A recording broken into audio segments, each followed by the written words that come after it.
اللي هيحصل لك لو عشت في المدينة الفاضلة يوتوبيا؟ هي ايه المدينة الفاضلة دي اصلا؟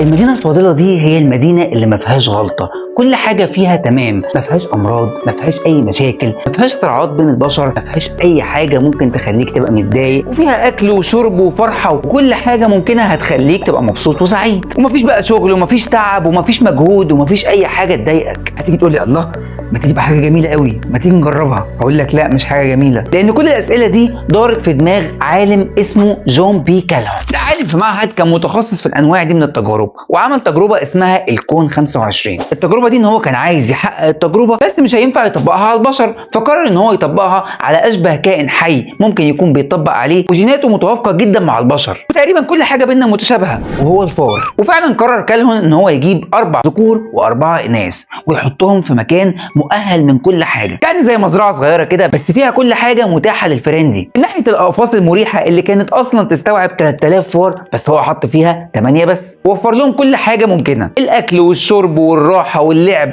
حتى درجة الحرارة ظبطها لهم عشان يعيشوا في سعادة كاملة. يعني بقت المدينة الفاضلة بالنسبة للفئران. فعلا في الأول الموضوع كان كويس، والفئران كانت عايشة مبسوطة جدا وبتاكل وتشرب وتلعب وتتنطط وتعمل كل حاجة، وبدأوا يتكاثروا وعددهم يزيد لحد ما وصلوا ل 600 فار، والموضوع كان ماشي كويس جدا. لكن بعد فترة بدأ يحصل خناق مش مبرر وملوش أي تفسير، لأن كل حاجة موجودة ومتاحة. شوية شوية الموضوع بدأ يزيد لدرجة إن سرعة التكاثر بدأت تقل، وبدأت الفئران تبقى عدوانية قصاد بعض، وبرضه مفيش مبرر للخناق أصلا. بعد شوية كل مجموعة فئران بدأوا يقسموا نفسهم وياخدوا جنب ويسيطروا على جزء معين من المكان ده، ويبقوا هم أصحاب الجزء ده ومحدش يقدر يقرب منه، ولو حد جه يقرب منه بيتاكل العلقة التمام. والموضوع فضل يزيد في المشاكل لحد ما وصلوا ل 2000 فار، وبعد كده معدل التكاثر بدأ يقل جدا، وبدأت الإناث تاخد جنب هي كمان وما تفكرش قوي في الخلفة، وبقى كل اهتمامها اهتمام شخصي، لدرجة إن هي بقت تولد الفئران وترميهم بره المزرعة أو تأكلهم شوية وبعد كده تطردهم بره. وفي منهم اللي كان بياكل الفئران الصغيرين، وبيجوا بعد كده الذكور الأقوياء وهم كمان ياكلوا الفئران لحد ما بدأوا فعلا ياكلوا بعض. تعالى افكرك إنه لسه المدينة الفاضلة موجودة وكل حاجة متاحة حتى الأكل والشرب. طب إيه اللي يخليهم يعملوا كده؟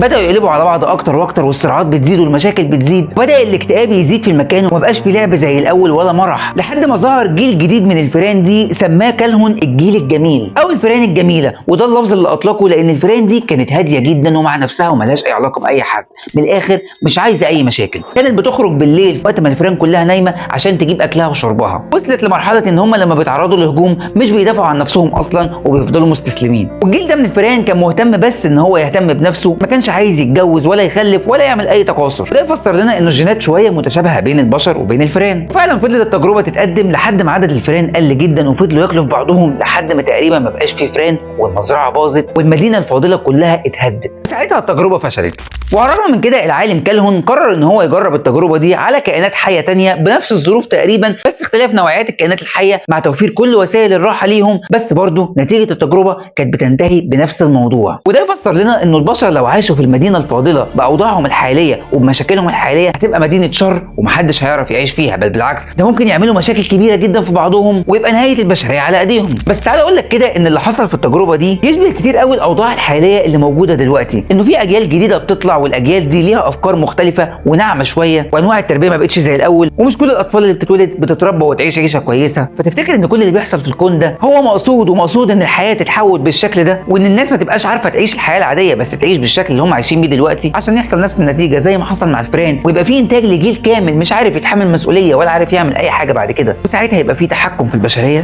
انا عادل مجدي، شير كتير للفيديو ده عشان ناخد بالنا من الحاجات دي، ومستني رايك في الكومنت ممكن نعمل ايه الفترة اللي جاية عشان نحافظ على نفسنا من التجربة دي وما تبقاش النتيجة زي النتيجة اللي حصلت في يوتوبيا للفئران.